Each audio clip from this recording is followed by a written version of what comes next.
All right, so welcome to our workshop this evening on digestion issues. And this is a big topic for our community in such a big way. And we're going to unpack this tonight. But first, a few housekeeping tips or housekeeping items.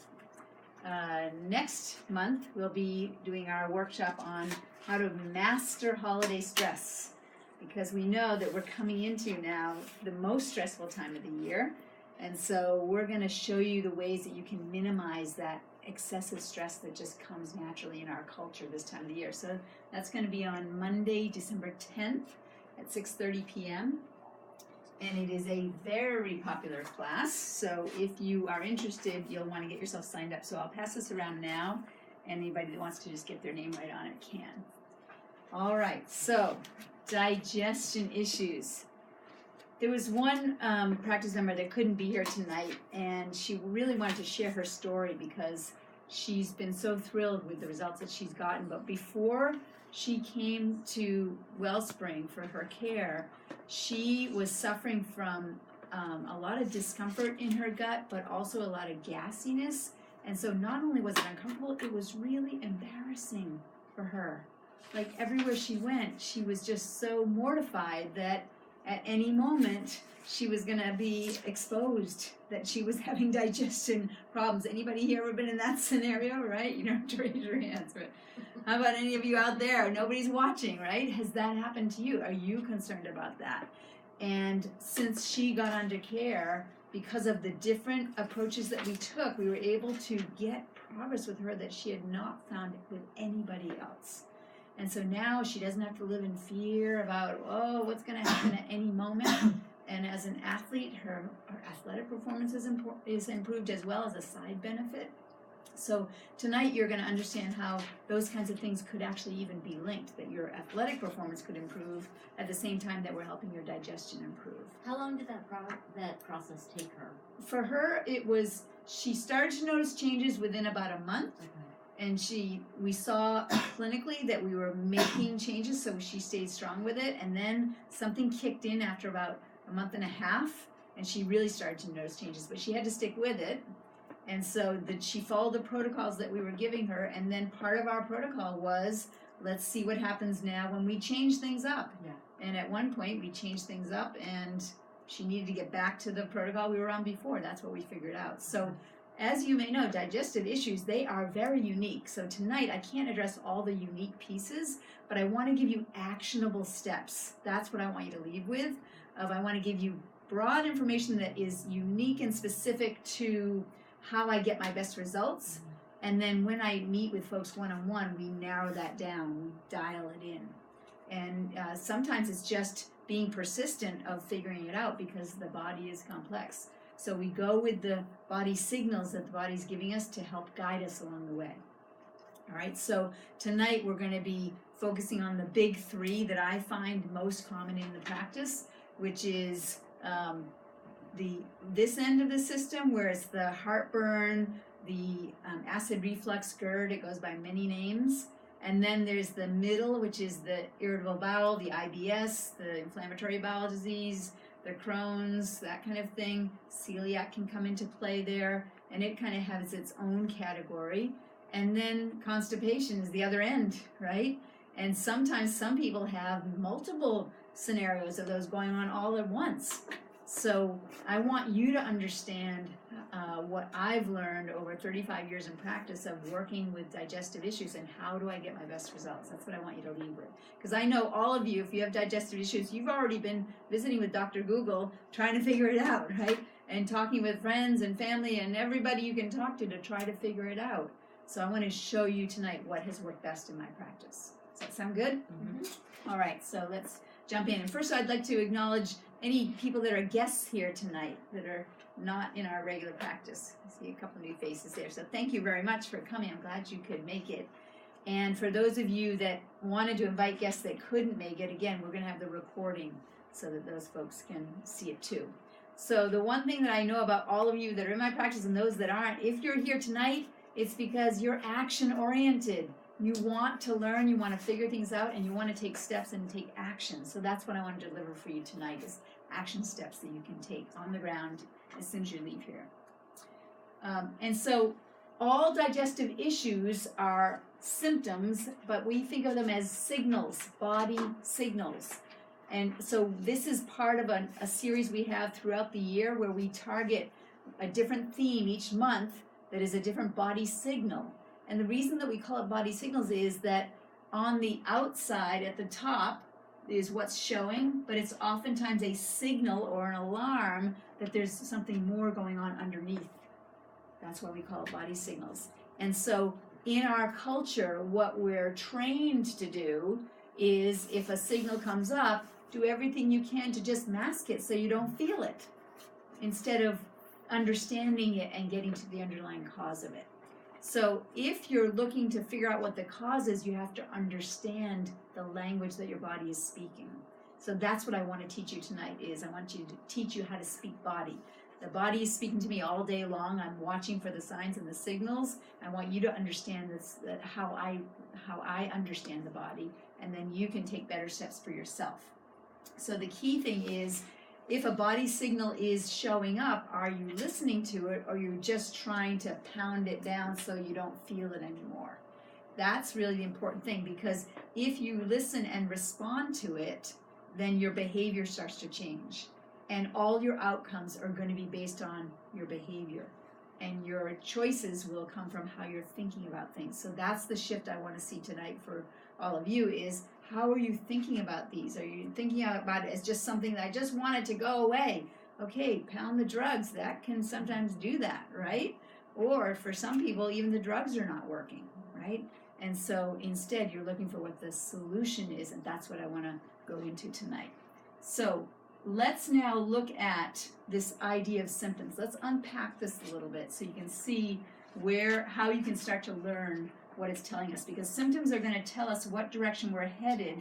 And this is a continuum that I want to introduce you to. This was from research that was done in the 70s, 80s, and then again in 2004. It's a gold standard study. And what they did is they took a huge range population of people and they plotted them on this graph. And the ranges are people that were approaching death to people that had robust levels of health and wellness.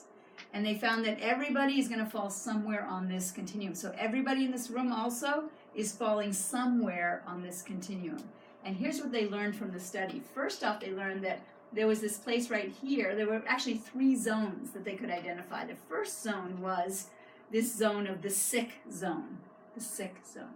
The second zone was the not sick zone. And the third zone was the healthy zone. And what they found is there were a lot of people that were in the not sick zone, but were calling themselves healthy. Maybe having never even experienced what real health was all about. They also found that at this place right here, where there was no discernible illness or wellness, nothing you could put a finger on, I'll tell you what, I have a lot of people coming into the practice that don't have a label to a digestive concern, but when we're going through the laundry list of what are they noticing, they'll, I guess I have a sensitive stomach, or the last few years, I can't really handle the spicy food anymore. Or parents that see their kids, oh, he's just a finicky eater. There's no name of having a digestive concern, but I'll tell you, that's a digestive concern. And it's so normalized now that people just think, well, I'm just normal because I look around me, everybody else has all these digestive issues, right? So this is important to recognize that this is not healthy. This is just something that's not named yet.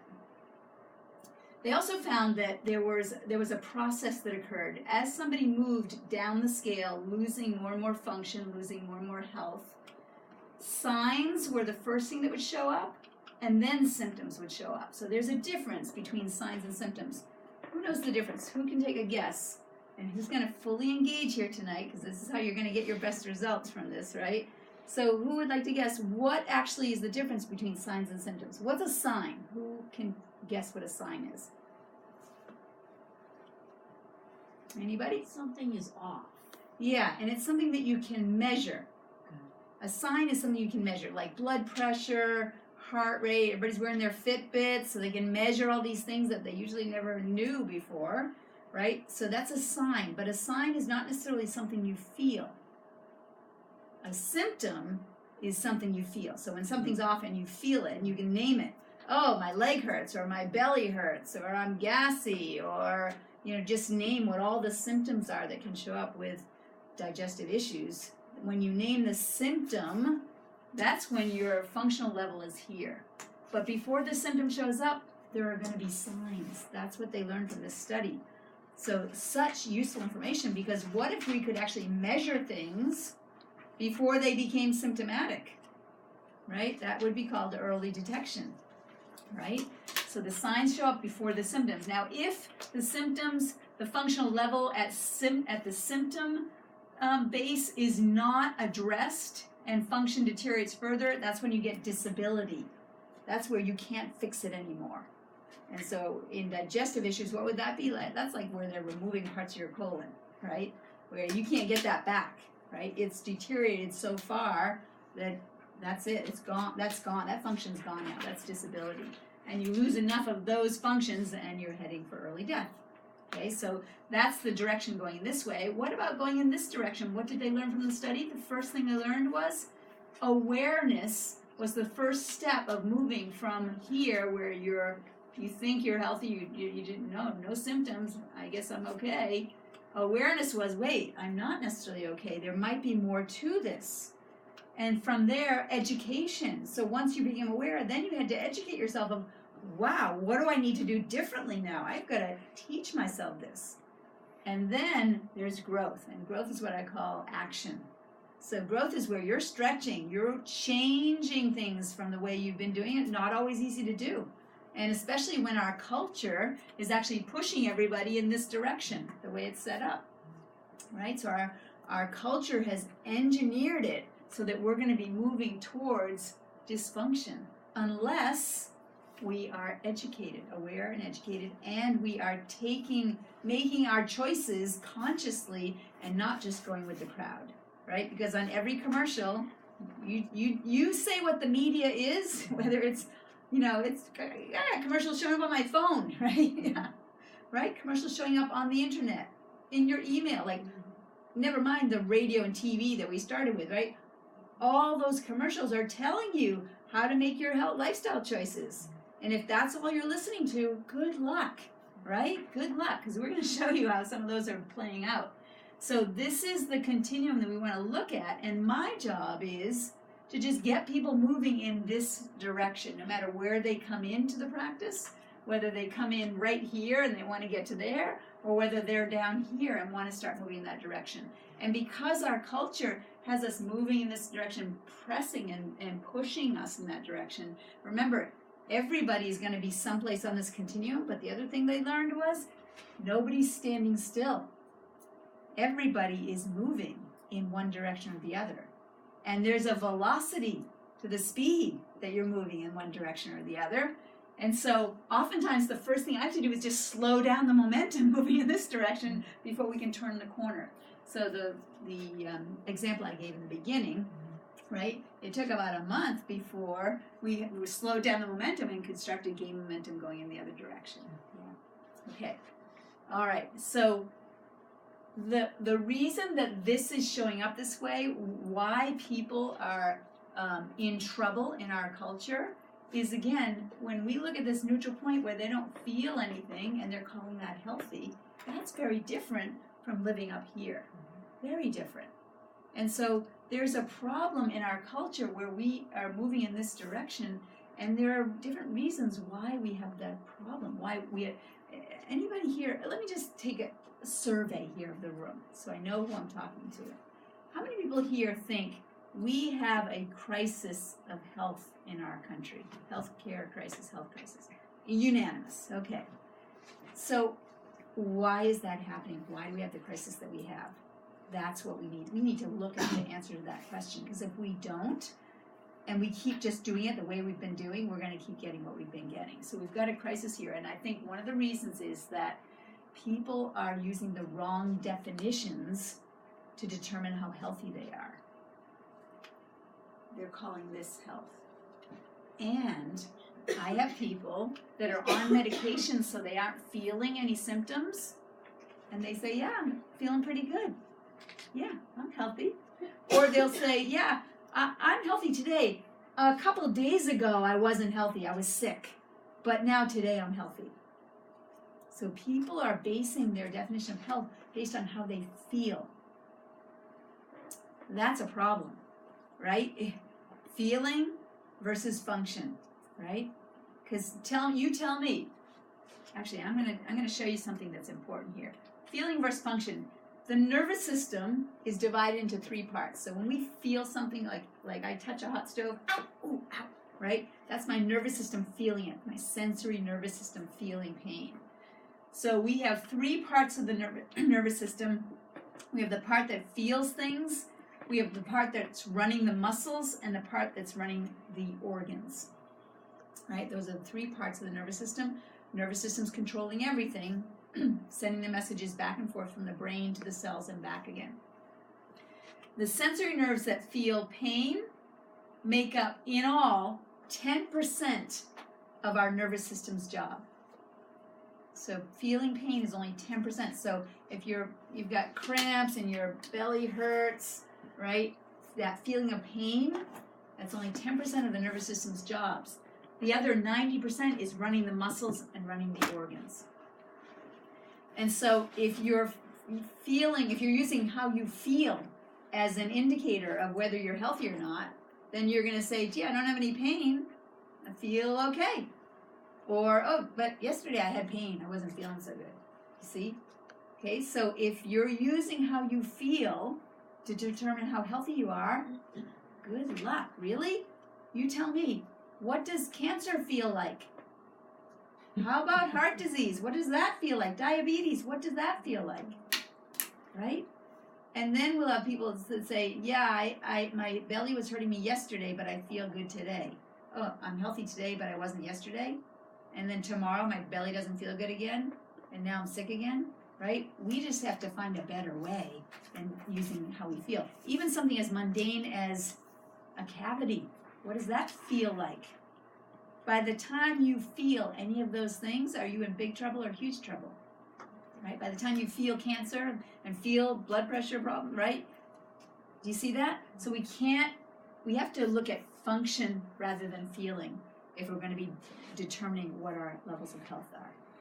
And if we can actually start to measure the function so we can correct it and get it back on track before it hits a symptom, that's where we really want to be moving the dial. All right, and so I hope that gives you a better overview. So now I want to look at this idea. Drugs work. It's a dangerous belief. Why is that? Why is that a dangerous belief? Because people will then rely on them. So you'll take a drug and you'll feel better. The problem is that drugs do work to help you feel better, but they may not be correcting the cause. And so then you're in a spiral where after a while the side effects of the drugs maybe now are taking their toll. Now you're feeling other symptoms. Or it was working, it's not working so well anymore. And that's simply because the drug is not necessarily addressing what the cause is. So if we're going to understand how to really resolve digestive issues, we have to understand the cause. There's plenty of medications out there that are going to try and patch it up so you feel better.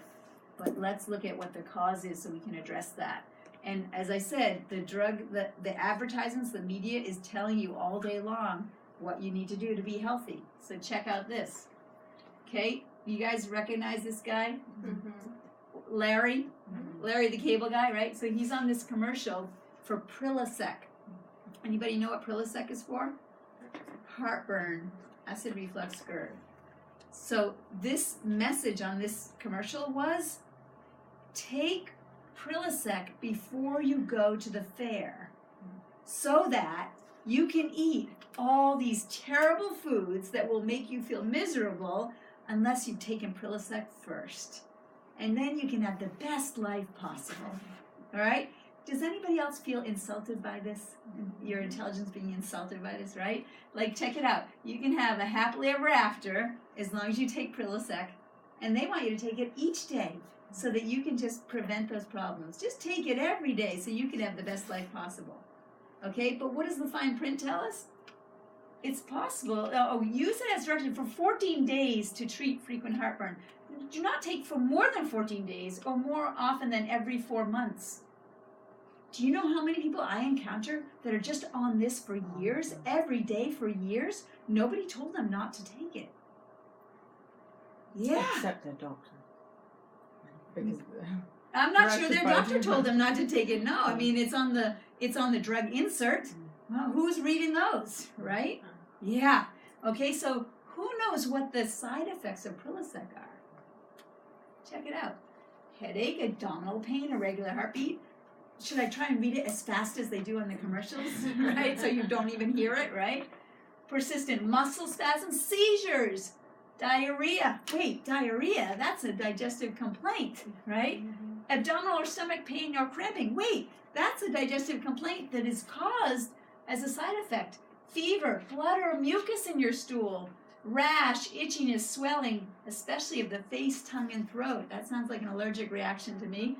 Severe dizziness, trouble breathing. Yeah, sign me up for that, right? Right? Do you see? So with every medication, there's going to be the side effects that come with it. You can't avoid it. That's the nature of the medication. So the question you have to ask yourself is, what's your objective? If you're asking yourself, should I take this medication or not? I have people that come and ask me, Doc, should I take this drug? My answer is, I don't know. What's your objective? If your objective is to be healthier and stronger, then the medication will never get you there. If your objective is just to feel better, maybe that would be a good idea. So you want to be clear about what your objectives are to guide you on what your behavior and your choices are going to be. Be clear about your objectives. So if you come in and you say, I'm feeling something, and I say, oh, why do you think that is? It's because I want you to think about talking body. What's your body trying to tell you? And then you have to ask the question, what's your objective? And the solution will become self-evident. Okay? But then, of course, there's this other dangerous belief, well, maybe it'll just go away. Anybody ever tried that one, right? You have a problem, maybe it'll just go away, right? How often did that turn out okay, right? Usually it becomes more complex, harder to fix, more expensive, and sometimes you end up where you can't fix it. Remember, on that continuum, you wait until it goes away, and you may be ending up in disability. So it's a dangerous belief to think about it that way. And so if you are going to just ignore it, it pretty much means you're not even going to try to understand it. Well, I'm not going to let you do that tonight, right? So we have a health crisis here, and I don't know if you know this, but right now, 1 in 2 children have chronic illness. So we have all adults in the room, but maybe you know somebody that's a child that has digestive concerns. Where is that going to be heading 10, 20, 30, 40 years from now if it's already showing up as a kid? Right now, the CDC tells us that since the year 2000, children that are born after that are not expected to live as long as their parents, right? This is serious, and digestive complaints are part of that because your digestion actually determines who you are. It's how you rebuild. It's what you get in, right? Get into your body. How do you get nutrients into your body? It's through your digestive system. So I know sometimes all these nameless, faceless statistics, you can kind of, your eyes roll back in your head, and it's just overwhelming. But those statistics are coming from people right here in our community. So I'm not going to let you just turn off tonight, right? Because maybe right now, someone you know, a family member, a neighbor, a coworker, right? A friend, someone you know is struggling to get their health back or to keep their health. Or maybe it's you. You're sitting here in this room. You have struggles and challenges. So we can't just be lulled into just trying to ignore it, see if it'll go away. We've got to address it, but in order to address it, we've got to understand it. And so understanding it is key. So I want you to now get the thing that is pushing us towards worse and worse health in our country. It's one category of thing, and it begins with an S and it ends with a tress. Stress. Stress is what pushes this. Digestive problems, it all comes down to stressors that we're exposed to. So we're going to unpack this right now. stress. It actually comes from all angles. So there's thoughts, toxins, and traumas. So this is essentially mental emotional stress, chemical stress, and physical stress. These are the things that are pushing us in the direction of losing our health, and it is true for digestive concerns as well. So we need to understand that stress is what's causing this, and then we have to figure out how do we now deal with the stress. So I want to set some groundwork here so you can understand how we're going to build from here on getting to the solutions. We need a better premise to work from. Remember, we said that how you feel is not the premise that's going to get you healthy. And I think the other problem is that a lot of people are not taking responsibility for their outcomes because they're not taking responsibility for their behaviors. Our culture trains people to do that. Just like the Prilosec ad. You can do whatever behavior you want, and we've got that magic pill that's just going to protect you so that you can just keep living your life the same way, making the same poor choices. So let's start with this premise. First, healthy is normal. Healthy is normal. That Prilosec ad is, the message behind it is that sickness and acid reflux is normal. Just take the Prilosec so you can manage it because it's just everywhere. It's normal. That's the underground message. And we have to be aware of that. That messaging is everywhere, that sickness is normal. And it's not. Healthy is normal. We were born to be healthy. Every cell in our body is programmed to move towards health. We're designed that way. And we come from a long line of healthy generations behind us. And when I say healthy, I mean successful human beings, or we wouldn't be here, right? We've got 3,700 generations behind us of when our genes were set, that is passed down, that sets all of those cells to always be moving towards health. And our body is smart. It's smart. So watch this. This is where the body signals come into play. So if healthy is normal and you're not experiencing health, something's going on. It's only going to be one thing, and that's going to be interference. Something's interfering with that appropriate expression of health that we were born with, we were designed with. And that interference is going to come in two forms. It's either going to be toxicities or deficiencies, or both. So if you're not experiencing health, it's toxicities or deficiencies or both. And if we can just reconcile that, then we've got you back on the road to the health that you were designed for, right? So your body is smart. Is the body smart or stupid? Smart, right? So if you have a signal that your body is giving you, that's your smart body giving you that signal. If you stub your toe and it hurts, that's a smart body telling you, watch out, do it differently next time, right? Don't go walking by that thing and slam your toe into it. So that's a body signal, that's a sign of your smart body. And when it heals up, you don't have the pain anymore, you don't have to protect it anymore, but you are wiser because you had that experience. Your nervous system learned something from that. So your body is smart, it was designed to be healthy, and the system that controls everything is your nervous system. When I ask people, what's the most important organ in your body? Some people say the heart. It's actually the brain, right?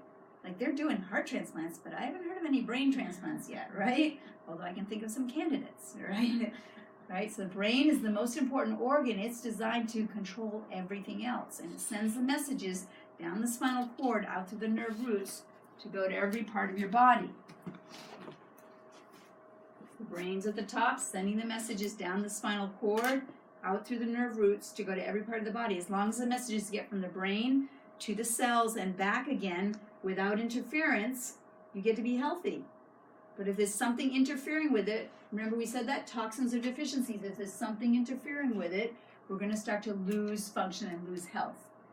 And the nervous system is the most delicate tissue in the body. We've got a suit of armor that protects it. Our skull is the helmet that protects our brain, and we've got this spinal column that is protecting the central nervous system. This spinal column, it's a series of bones stacked up on top of each other. It would probably do a better job protecting us if it was one solid tube, but then it would be hard to move around and hard to get away from the tigers if we can't move around so well. So instead, we have movement that's incorporated into the protection. So this suit of armor, just like a knight in a suit of armor, where's the weak spot in the suit of armor? Where is it? Joints. In the joints. And so the place where the nervous system can be interfered with is at the level of the joints, right where it exits from the spine. So that's our suit of armor. And then we have this stressful world that we live in. That this modern life is unnaturally stressful. Is there anybody here that doesn't feel like their life is more stressful now than it was, say, 10 years ago, 15 years ago? Anybody here at all? No hands are going up, right? Maybe you. You've had some stresses. Yeah, I hear it. All right, so modern life, though, is unnaturally stressful. The demands on us today, we have never had these demands in the history of humankind that we have today, right? I'm a parent right now. I have to navigate this whole thing of devices that my parents never had to navigate. So I have nothing to learn from. There's no 3,700 generations to teach this. We are figuring it out on the run. We've made so many changes in our environment that we have to figure it out as we go. We're not living in that way our bodies were designed to live 3,700 generations ago. So we have lots of stress, and it comes in all three of those categories. Physical stresses. Do you know what the biggest physical stress is? Environment. Sedentary. We are so much more sedentary than we were ever designed to be. That's the biggest stress that we have. What's the biggest chemical stress that we have? Alcohol, pollution. It's the things that we're putting in our own body. We're putting them in. That's the biggest toxins that we're exposed to. It's the foods and the alcohol and anything that we're putting in, right? Sure, we're breathing it in, but we're the ones putting it in. And if you haven't educated yourself and you're just going by what the commercials say are healthy, good luck, right? So modern life is stressful. And, each individual is going to be experiencing their category of mental emotional stress. We've got dysfunctional families, we've got workload, we've got work-life balance that's all awry. We've got not enough sleep, right? You get the picture, right? Anybody here disagree? No more. Yeah, okay, yeah. Pummel it into you, right? So when we're stressed, however, even though we have more stresses than ever before, our bodies are going to respond exactly the way our ancestors responded to stress. Because that's part of our design, is to respond to the stress exactly the same way. So what happens when we're stressed? It's called adaptive physiology, right? So just to picture this, you're down at the watering hole, getting a drink of water, and suddenly the tiger appears. And you instantly go into stress mode where you're running as fast as you can until you get to the cave. And then you're safe, and you know that you're safe. And so you can relax now. And then you just turn the stress switch off because you are safe now, right? So in that world, when that happens, we turn that stress switch on for that short period of time till we save our life, and then we turn the stress switch off. So it's smart. It's a smart system that our body has to turn that on because that's what would have saved our life. So here's what happens when we're stressed. Our blood pressure goes up. That's a good idea because we want to pump that blood into our muscles so we can run faster. Our heart rate goes up. Get that blood moving. Our muscle tone increases, tension in our muscles, right? Do you ever hear people say, oh, I'm so stressed, I can feel it right here. And it's because the muscles are tense right here, right? That's the body getting you ready to fight, right? Oh, look, our cholesterol levels go up. Why is that? Because that's what we need to use to make stress hormones that are flooding the body, and that's how we repair wounds, is with cholesterol.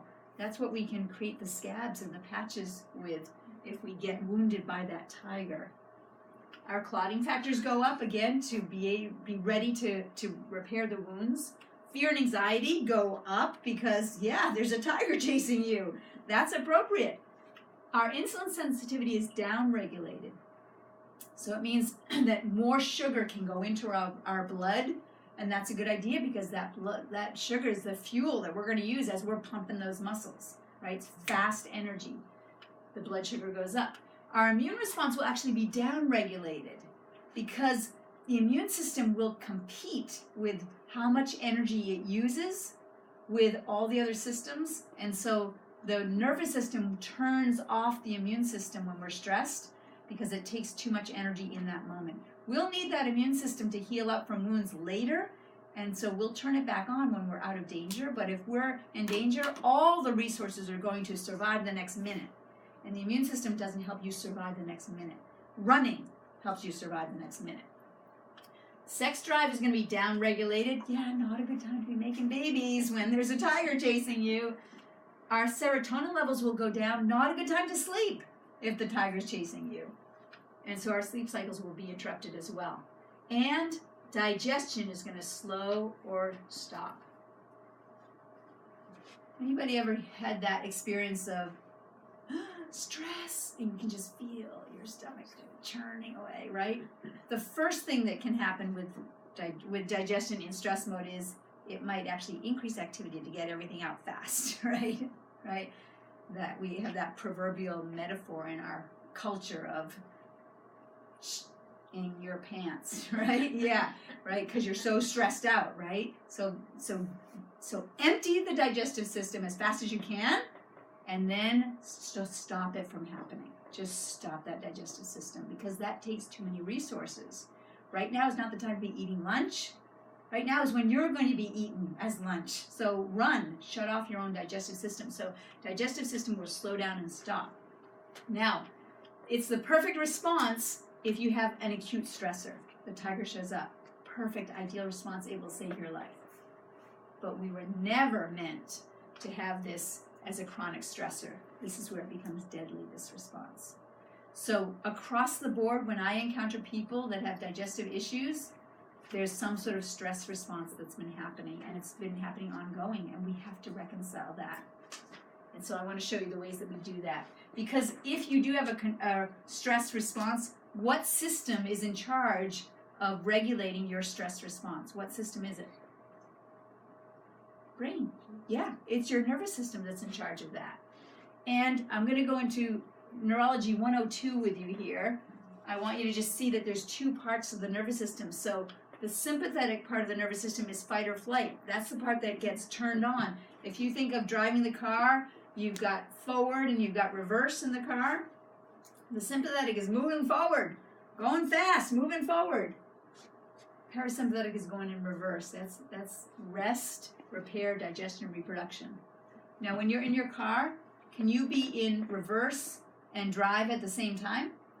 No, it's one or the other. It's the same thing in your body. You're either going to be in a sympathetic mode or parasympathetic mode. You can't be in both at the same time. So you're gonna your brain is going to choose one of those to activate. And so if you're in stress mode, this is what dominates, and it means that this is not happening. So parasympathetic, rest, repair, digestion, and reproduction. So when we have stress hormones, it creates an adaptive physiology that will push the sympathetic response. Okay, does that make sense?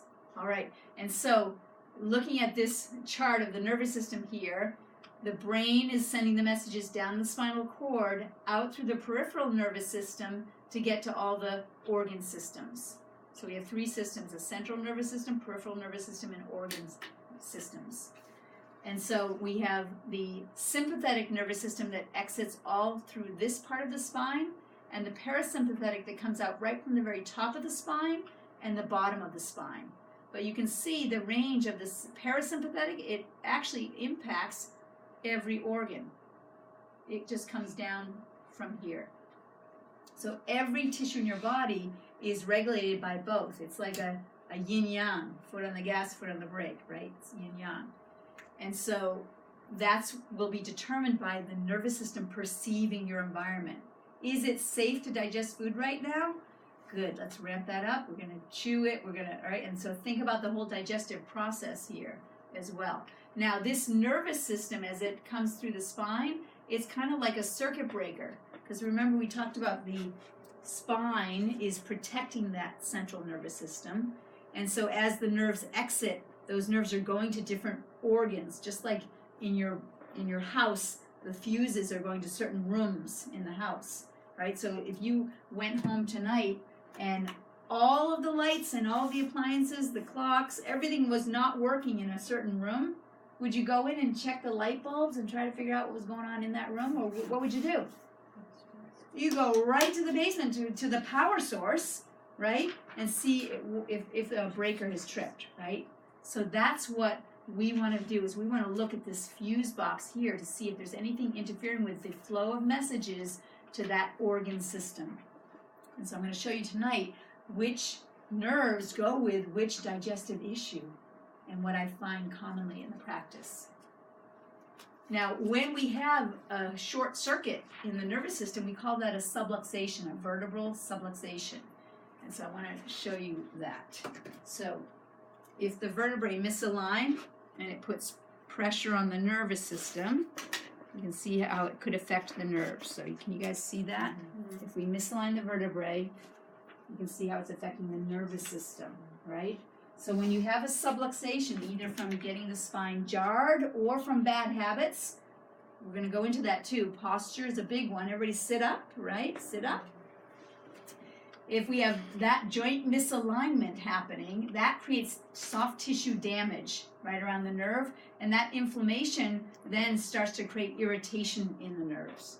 When the nerves get irritated, your smart body is actually going to take the muscles around this joint and strap that joint down. It's going to spasm the muscles to strap the joint down so you stop irritating that nerve, right? So muscles are there to move joints, but their secondary job is to strap those joints down when they need to.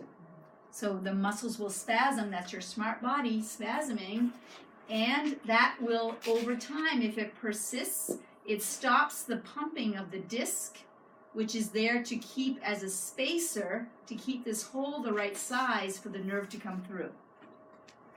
So the only way that the disc gets nutrients in and gets toxins out is from the movement of the vertebrae, like a sponge, squeezing it and letting it go, squeezing it, letting it go. That's how nutrients flow in and toxins flow out of the disc. If you strap that joint down and that disc no longer gets that movement, then there's a loss of that, what's called imbibition, which is that movement of the fluids in and out. So when we have that lost imbibition, now that disc is going to start to wear down. And as it wears down, there's going to be degenerative changes starts to occur in that joint.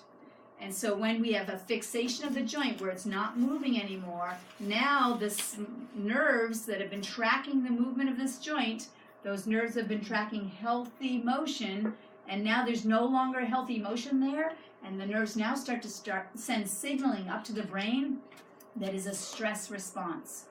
So when you have subluxations, your body will elevate the stress hormones because it's telling the brain is getting signaling there's something wrong here. That joint's not moving. There's something wrong.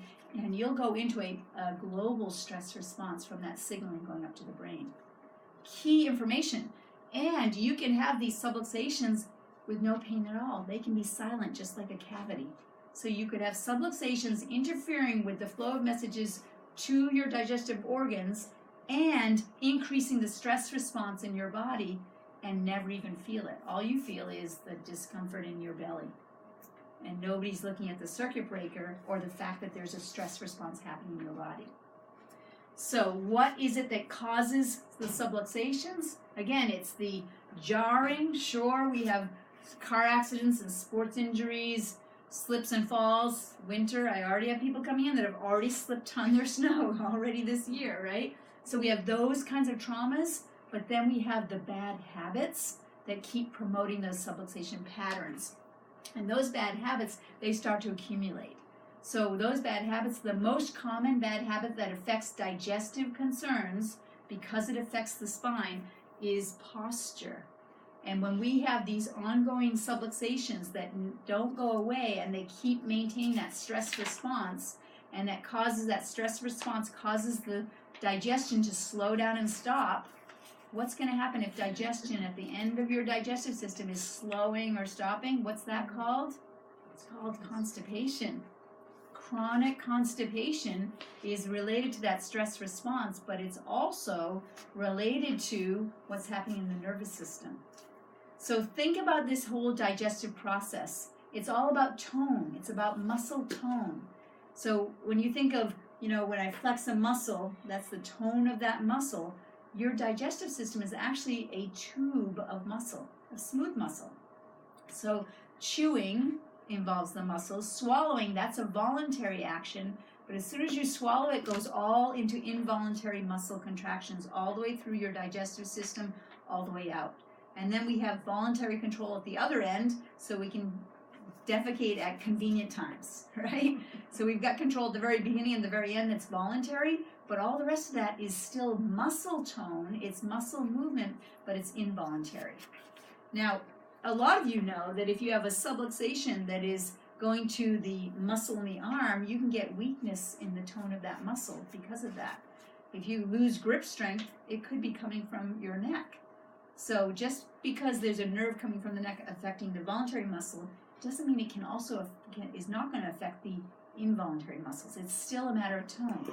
So if the nerve supply to that smooth muscle is interfered with, it's going to affect the tone of that muscle as well. So are you watching here how there's two components that are present when you have subluxations? There's the stress signaling that then turns digestion off just from the presence of the subluxations anywhere in the system. And then there's the actual nerve supply going to that organ that could be affected as well. So when we look at chronic constipation, which parts of the spine are involved? Usually we're going to find C1 to C3 because this is where that parasympathetic vagus nerve comes out and goes all the way down even to the large intestine. And I'll tell you that in children, in babies, when they're colicky or they're constipated, what happens during the birth process? Nowadays with babies, their heads are pulled on and twisted, and the vagus nerve comes out right underneath their ear and lays, it lays right across that C1 vertebra. So if that twists during the birth process, then oftentimes that's one of the factors. So in kids and babies, if there's constipation, I'm looking here first, C1 to C3.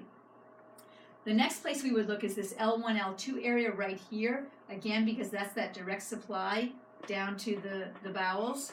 And then L5 to S3, again, it's that other parasympathetic coming in from the bottom that can also affect. So chronic constipation, it tends to be a neurological problem. And we better look there if it's going on. Sure, there are dietary supplements you can take to just force that movement to happen. And there are some that have no harm to them. So if I need a bridge until I get the tone of this muscle up to speed, then I'll use some very specific nutritional supplements to help people. But over time, I want to see this action happening in the healthy, normal way and not having to depend on a supplement to do that. But again, it's really great to have that bridge because if you don't have the bowels moving, you can't get toxins out of your body. And now you're flooding your system with more and more toxins. So it's a catch-22, and it can be a downward spiral. So we better handle it. All right, what about IBS? So irritable bowel syndrome, inflammatory bowel disease, Crohn's disease, celiac, like all these things that are affecting that middle part of the gut. I want to look at what's happening in the gut lining, in the wall of the gut. So let's look at this. This is looking inside your gut, and your gut has it has mountains and valleys in it. And even within those mountains and valleys, there are these fingers that are within those mountains and valleys that are the villi. So you can see all these little fingers sticking out. This is determining who you are and what you are. This determines it because this determines what moves into your body and out of your body. This is where the nutrient building blocks get in. This is where the building blocks for your hormones get in. This is where the building blocks for your muscles and your tissues, this is where everything gets in. So if this is dysfunctional, then you're going to start to have trouble rebuilding and having the building blocks for the tissues. Mm-hmm. Is this stomach or in small intestine? This actual picture, I don't know this actual picture. Okay, but what we're talking about is the tube. Yes, we're talking about after the stomach. Oh, so after the stomach. Yeah, after the stomach, where we go to the small intestine all the way through to the large intestine, we've got these villi. Yeah, okay. Exactly. You're exactly right. And we're going to look at acid reflux in a minute. We're going to go upwards. So we've started at the end and we're going back. So if you're going to absorb water from your bowels at the end, right, that's going to also be absorbed through the villi, right? And so each part of your intestines has a different job. So the nutrient absorption is going to happen in the small intestines. Water absorption is going to happen in the bowels, and that leaves behind, the only thing that's left is the toxins and the debris we want to get rid of, okay? So this gut wall is essential to have healthy in order for you to be healthy. So we're going to look at this more closely as well. But I want to now, just before I look into even more detail in the villi, I want to bring in now something that really impacts our gut lining, and that's the food that we're eating, right? So the food that we're eating can actually harm the gut lining, which is then going to harm your ability to get nutrients in and absorb water, all of those functions. So the biggest culprit that we find is grains. This is the biggest culprit. When there are digestive issues, this is going to be the biggest culprit, just across the board. And the reason is this. When you think of a grain, what is a grain? It's like a seed. So if you think 3,700 generations ago, what were our ancestors eating? Were they grinding up seeds? No. They were eating the animals that ate the seeds, right? They'd eat the squirrel that was eating the seeds, so they'd get the nutrient of the seeds into them through the squirrel digesting it first. They were not grinding up seeds. It would take so much effort. It was easy to just hunt, right? And other than that, of course, there was a lot of plant-based diet, but it wasn't a lot of seeds that you would have to work at grinding up. And we can look through the ages, even when Columbus brought back to the old world some of the new vegetables, things like tomatoes and peppers. 200 years went by before the Italians accepted tomatoes, because when they tried them out with all the seeds, they didn't do so well. So when they started to use tomatoes, and you see the old grandmothers, they're peeling those tomatoes and getting rid of the seeds before they use them. Yeah. So there's ways that ancient cultures may have incorporated grains, but it's not at all the way that we're eating them today.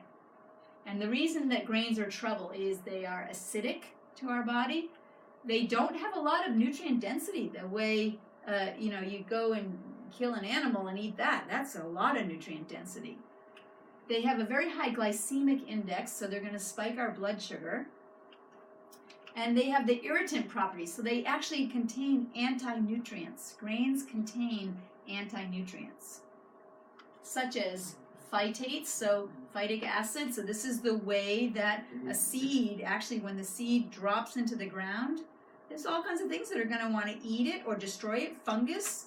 And so the phytic acid, the lectins, these are all the components that actually will keep the funguses away. And if an animal tries to eat it, it'll actually be destructive to their digestion. So this is how the seeds survive, is they are dropping out of the flower, out of the plant, into a hostile environment. So they've got these anti-nutrients to protect them so that they can burrow in and get a start and start to grow into a plant before they're devoured. So it's by design that they have these things.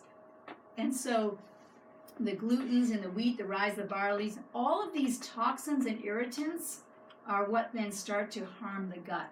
They cause inflammation in the gut, and then that's what leads to leaky gut. Anybody here heard of leaky gut before? Some of you, yeah. So I want to actually explain that to you. So now we're going to zero in on the lumen, or the villi here. So this is what happens. We have these villi here, and in between them, this is where the nutrients can pass in. But it's a small place, and it's called a tight junction. So the normal tight junction will only allow things in that are broken down in small enough pieces that by the time they get in, they're already a building block. So this is, if you imagine this tube, here's the tube like this, that's your gut. This is the tube right here. So you're swallowing food, and it's passing by here. this is your bloodstream. So this is inside your body. This is actually still outside your body, right? Can you imagine a hose? You put something in, right? It's moving all the way through and it comes out the other end. It never got inside your body because it never got into the bloodstream. So this is the outside of your body. This is the inside of your body. So for things to get in to the bloodstream, they have to pass through the tight junctions. When you get inflammation in your gut because of irritants that you put in, or because of nerve supply to this part of the gut that is not good, so these cells can't function properly, that inflammation starts to have this mortar in between the bricks. So if you imagine brick, brick, brick, and then mortar in between, now that breaks down, and now these large things can start to get into the bloodstream, and the body doesn't recognize them. And the body's saying, I can't do anything with that. That's not an amino acid or a fatty acid or a building block. It's not even fuel. I don't know what to do with it. That's a foreign thing. And so your body will say, we got to get rid of that. And it will mount an immune response to it as though it's a foreign invader.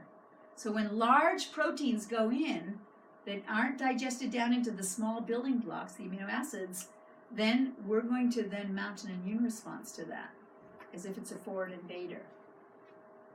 So all kinds of things can start to get through if we don't have those tight junctions, and that's what leaky gut is.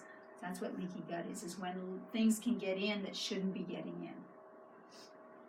Okay, so that's really important because now we want to look at, well, what are the things that are causing leaky gut? And as I said earlier, we live in a world today that is so different from past generations. In fact, even in the last 10 or 20 years, it's changed dramatically. So one thing that has really changed is the presence of GMO foods, genetically modified foods. So does everybody understand genetically modified foods were made so that the farmer could spray more pesticides that would kill the weeds around it but not kill that plant?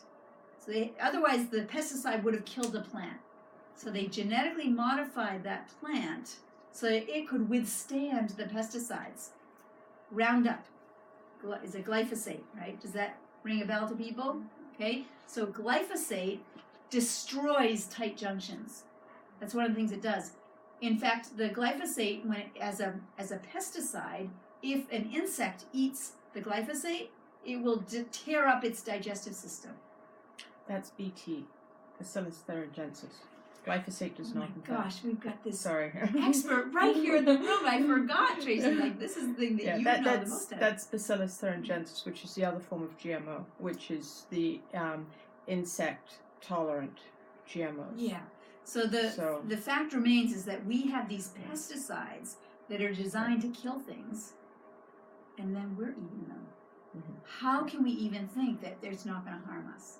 Right? Mm-hmm. It's designed to harm, right? Mm-hmm. And then we're eating them. So if you're eating GMO foods, which in our country, you're not allowed to label, right? Mm-hmm. Thankfully, the farmers that are GMO free, they're bragging about it, right? So you can find labels that will brag that it's GMO free, right?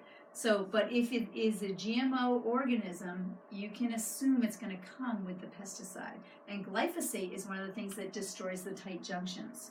So that's an important piece. If there's digestive issues, you've got to look at the presence of GMO foods in your diet, and eliminate them, because otherwise you're going to keep recreating the problem. Now, it's hard to avoid glyphosate because glyphosate is sprayed and it gets into the wind, and they say it's only 10% of what's being sprayed actually gets on the crop. The rest is just off in the wind. And now we're finding that the flow of wind patterns and water patterns in our country, the Mississippi Valley that dumps down into the Louisiana, Mississippi mouth down the bottom there, where are we finding the most cancer? It's called Cancer Alley. Mm-hmm. And it's where things are just concentrating and concentrating. So thankfully, there are ways that we can protect our gut, even from the parts we can't avoid. And even Time Magazine is... Also, I'd just like to add, because it's like 90% of all soybeans grown in the country are glyphosate tolerant. But there's also something that started, I don't know if it's still going on right now, but about 7 years ago, what the seed companies were telling farmers to do was to spray wheat and barley with glyphosate to kill it, to make it To dry it easier out, yes. to Yeah, make thank it you. easier to combine. And so therefore, even though wheat was not ever meant to be glyphosate That's tolerant, it was still present in the food system. Yeah, so that is an important point. So, corn is the thing that is sprayed with the glyphosate that we know of as the most common, but soybeans as well. Soybeans, canola. Only 25% of corn is glyphosate tolerant because it just doesn't. They don't need it to work in the same degree. Yeah. It's the BT corn which is really Bad big, news. which Yeah. is. So here's the thing, though. There are other crops that, if you want that crop to dry out fast so you can harvest it, it'll get sprayed with glyphosate. So wheat, potatoes, I don't even know what they all are, but there's a lot of crops that are sprayed to dry them out. Beans, they're sprayed after they've grown, not while they're growing. After they've grown, when they're ready to harvest them, they get sprayed. Is that allowable for organic, or is that No. not No. covered? Not for organic, it's not. Yeah, so choosing organic is the way to be as safe as possible. I mean, you can't avoid the thing that is blown onto the organic, which is still there, but at least you can minimize it. So, Time Magazine... They still test for that under organic standards. Wind drift is still you can still lose your organic standard through wind drift. Yeah, so, and there's a